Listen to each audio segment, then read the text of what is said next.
হিন্দু সনাতন ধর্মে বলা হয় মানুষের জীবনে ১৬টি সংস্কার প্রয়োজনীয়। এই ১৬টি সংস্কারের ভিতরে একটি গুরুত্বপূর্ণ বিষয় হলো বিবাহ। বিবাহের অন্যতম একটি রীতি হলো গায়ে হলুদ বা গাত্র হরিদ্রা। গায়ে হলুদ প্রথার নেপথ্যে একাধিক তাৎপর্য রয়েছে।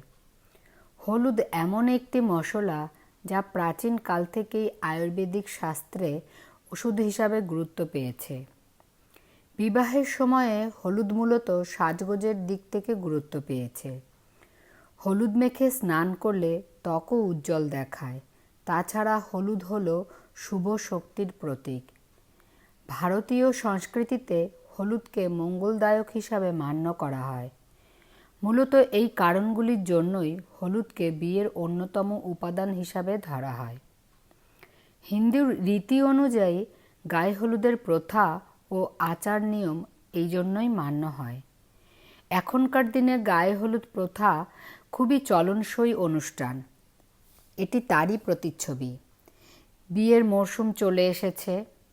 আমার এই কাজটি কেমন লাগলো তোমাদের মতামত অবশ্যই জানিও। ৩০শে ডিসেম্বর থেকে basic to advance bridal makeup ও বিউটিশিয়ানের নতুন ক্লাস শুরু হবে।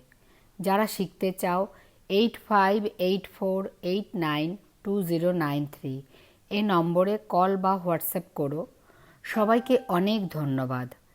টাটা।